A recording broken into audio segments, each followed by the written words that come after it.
আজকে বিখ্যাত রাজাপুরি রিভিউ করব viewers. Hello everyone, welcome back to Mangoman Bangladesh. একের পর এক রিভিউ চলবে। আজকে রিভিউতে আমরা নিয়ে এসেছি আপনাদের জন্য বিখ্যাত গুজরাটের আম রাজাপুরি। এই রাজাপুরির অনেক গল্প শুনেছি, আল্লাহ পাকের কাছে লাখো কোটি শুক্রিয়া যে আজকে নিজে স্বাদ নিতে পারবো।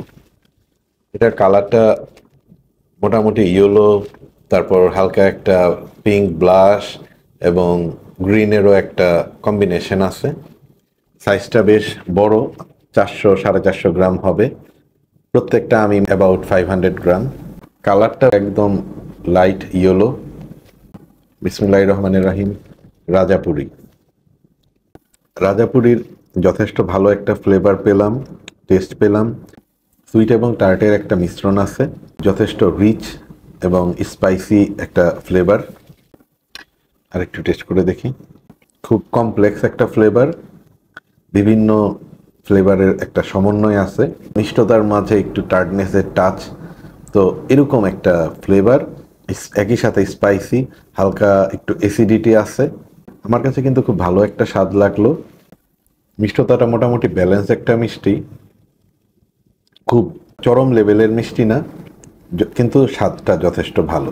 ফ্লেশের টেক্সচারটা খুব নরম না, খুব শক্ত না, মিডিয়াম টাইপ। আমার গাছে এবছর প্রথম ফলন হয়েছে। আমার যথেষ্ট ভালো প্রোডাক্টিভ একটা জাত মনে হয়েছে। রাজাপুরি একটা কমার্শিয়াল ভ্যারাইটি, প্রচুর বাগান আছে রাজাপুরি আমের, এবং রাজাপুরি প্রতিনিয়ত এক্সপোর্ট করতেছে ভারত থেকে বিভিন্ন দেশে। এটা খুব ঘন ক্যানোপি না, মোটামুটি ওপেন টাইপ রাউন্ডেড একটা ক্যানোপি। এটা তেমন দ্রুত বাড়ে না। এটার হারভেস্টিং টাইমটা জুন জুলাই হবে। আমার কাছে প্রথম বছরেই কিন্তু যথেষ্ট ভালো বেয়ারিং মনে হয়েছে। এত শিলাবৃষ্টির পরেও এই গাছটাতে প্রথমবারের ফলনে যথেষ্ট ভালো একটা বেয়ারিং দিয়েছে। তবে এটা রেগুলার বেয়ারার কিনা আমার বাগানে আরও 2-1 সিজন অবজার্ভ করে আপনাদের বলতে পারবো। এটার শেলফ লাইফটা আমার কাছে যথেষ্ট ভালো লেগেছে। আমরা 10-12 দিন খুব সহজে রাখতে পারবো। ভিউয়ার্স, এটার ডিজিজ রেসিস্টেন্সি এখন পর্যন্ত আমার যতগুলো আম হয়েছে কোনো প্রবলেম হয় নাই। আমার কাছে যথেষ্ট ভালো মনে হয়েছে।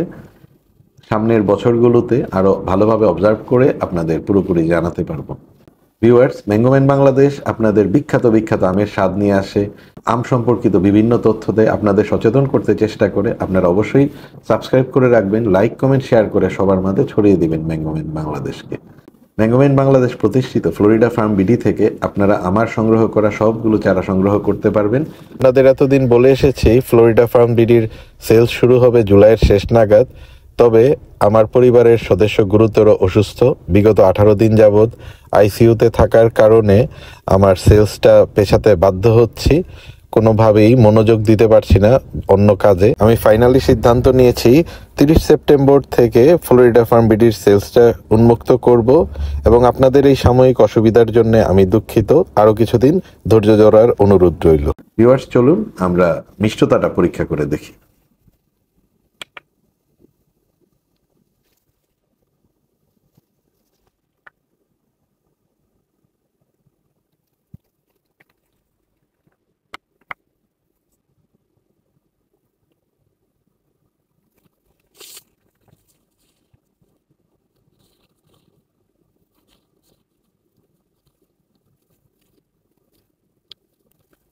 ভিউয়ার্স, মিষ্টতা এসেছে 18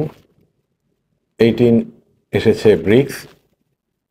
তো 18 ব্রিক্স কিন্তু খুব খারাপ কিছু না ভিউয়ার্স, যদি টেস্টের মধ্যে কমপ্লিসিটি থাকে, স্পাইসিনেস, ফ্লেভার, এই সব কিছু মিলিয়ে 17-18 এনাফ সুইটনেস। আর বর্তমানে আপনাদের একটু বলে রাখি, জার্মানি সহ বিভিন্ন উন্নত দেশে, জাপান, জার্মানি, ইউরোপ, ইউএসএ, বিভিন্ন দেশে খুব মিষ্টি আম তারা ইম্পোর্ট করে না, কারণ অতিরিক্ত মিষ্টি আম সেটা দেখা গেছে অনেক বেশি খাওয়া হয়ে গেলে স্বাস্থ্য ঝুঁকি থাকে।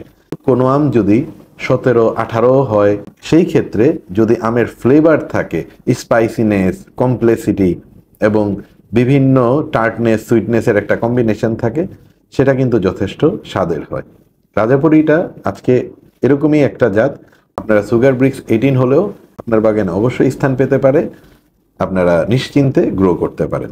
আশা করি আজকের এপিসোডটি আপনারা উপভোগ করেছেন। দেখা হবে আপনাদের সাথে নতুন আরেকটি পর্বে। ভালো থাকবেন সবাই। আল্লাহ হাফেজ, টাটা।